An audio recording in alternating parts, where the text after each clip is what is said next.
Pembacaan putusan oleh juru sita pengadilan dalam eksekusi 9 unit bangunan ruko di Jalan Angkasa, Kemayoran, Jakarta Pusat mendapatkan perlawanan.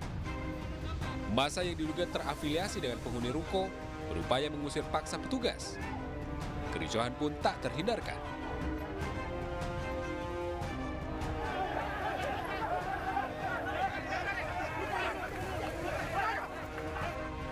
Polisi mengambil langkah tegas dengan mengamankan satu orang yang dianggap provokator.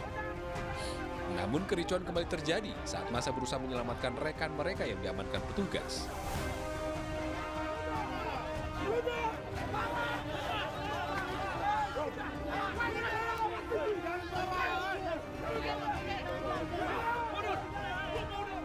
Para penghuni yang telah 40 tahun menempati bangunan ruko menolak keputusan Pengadilan Negeri Jakarta Selatan. Mereka mengklaim sebagai pemilik sah, terlebih sertifikat pilih penggugat telah dibatalkan keabsahannya oleh BPN. 2018 turun SK pembatalan dari BPN yang menyatakan sertifikat penggugat tidak sah. Dibatalkan. Ya artinya dari 2018 sampai dengan sekarang sertifikat itu sudah di samping sudah dibatalkan diumumkan di koran. Artinya diumumkan di koran dan ditarik dari peredaran. Hingga Selasa siang, upaya eksekusi belum berhasil dilakukan lantaran massa masih bertahan di lokasi dan memblokade pintu utama. Dari Jakarta, Rani Sanjaya melaporkan. Pemirsa, seorang pelajar SMP di Kota Medan tewas terlindas kereta api saat menyeberang di rel. Diduga korban tidak mendengar kereta api yang melintas dari arah stasiun Medan.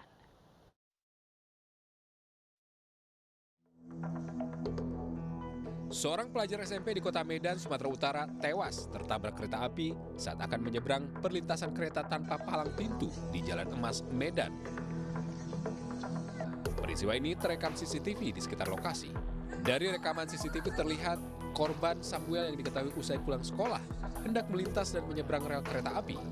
Diduga tak mendengar kereta api melintas, korban yang sedang berjalan di tengah rel pun langsung tertabrak kereta api yang melaju dari arah stasiun Medan. Terus? Mana, Bu? Dia pulang sekolah. Terus? Dia itulah jalan gitu dari Kesambar gitu dia. Kesambar. Tim Inafis Polrestabes Medan yang tiba di lokasi langsung olah tempat kejadian perkara. Jasad korban pun langsung dibawa ke Rumah Sakit Bayangkara untuk diotopsi.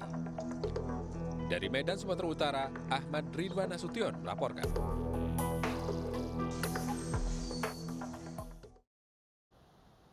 Polisi menetapkan anak kedua korban sebagai tersangka pembunuhan satu keluarga di Magelang, Jawa Tengah.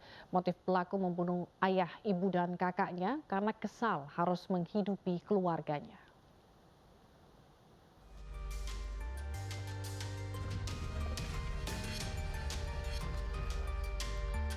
Polisi kembali menggelar olah tempat kejadian perkara kasus pembunuhan satu keluarga di Magelang, Jawa Tengah. Olah TKP untuk mencocokkan pengakuan tersangka dan barang bukti guna pemeriksaan lebih lanjut. Sementara itu, satu tersangka DDS yang merupakan anak kandung korban telah ditahan untuk diperiksa intensif. Tersangka mengaku meracuni kedua orang tuanya dan kakak kandungnya sendiri dengan zat arsenik. Racun dibeli di toko online lalu dimasukkan ke dalam minuman. Melalui lapor, hasilnya lapor seperti apa? Apakah itu berhubungan antara korban, barang bukti, dan TKP? Apakah itu nanti berhubungan sehingga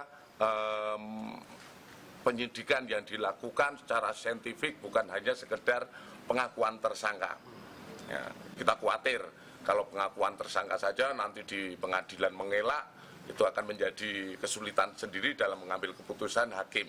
Oleh karena itu kita pada pagi ini kami olah TKP kembali, kami cek kembali apakah hasil yang didapatkan Polres Magelang sudah bisa dipertanggungjawabkan.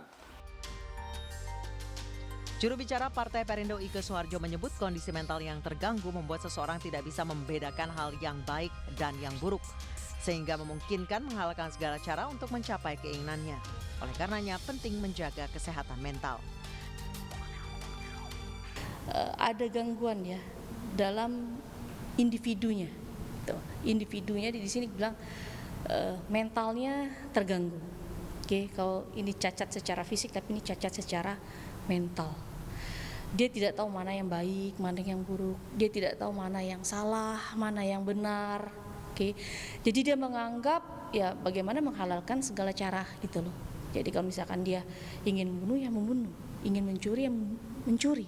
Berarti kan ada gangguan yang terjadi dalam diri si perilaku dari pelaku ini sendiri, ya. Satu keluarga yang terdiri atas ayah, ibu, dan anak perempuan ditemukan tewas di rumahnya di Dusun Mertoyudan, Magelang, Jawa Tengah, Senin pagi. Korban meninggal dunia usai meminum teh dan kopi yang telah dicampur racun arsenik. Menurut pengakuan tersangka, bukan kali pertama ia mencoba meracuni keluarganya. Sebelumnya tersangka pernah meracuni es dawet yang diminum para korban, namun gagal. Tim Liputan iNews melaporkan. Oknum polisi yang menodongkan senjata api kepada santri di salah satu pondok pesantren di Kabupaten Goa, Sulawesi Selatan telah ditahan. Oknum anggota Satlantas tersebut terancam sanksi kode etik.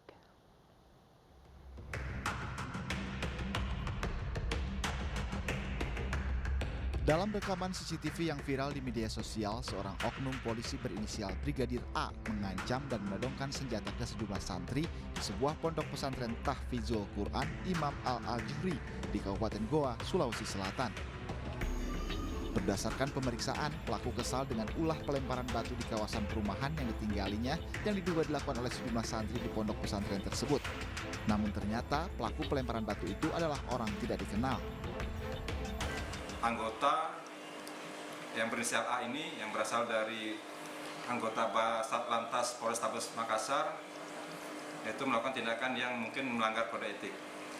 Tindakan yang sudah dilakukan oleh Propam, tindakan tegas yang diambil adalah sudah melakukan tindakan pemeriksaan terhadap saudara A, yaitu sudah diamankan di tempat khusus itu selama 7 hari. Dan kita akan menunggu proses pemeriksaan lebih lanjut. Atas perbuatannya, Brigadir A terancam sanksi kode etik karena telah mengancam dan menodongkan senjata. Dari Makassar, Sulawesi Selatan, Wahyu Ruslan, iNews melaporkan. Seorang remaja tewas tertabrak truk saat mengendari motor di Jalan Raya Tiga Raksa, Cisoka, Kabupaten Tangerang, Banten. Selengkapnya sesaat lagi.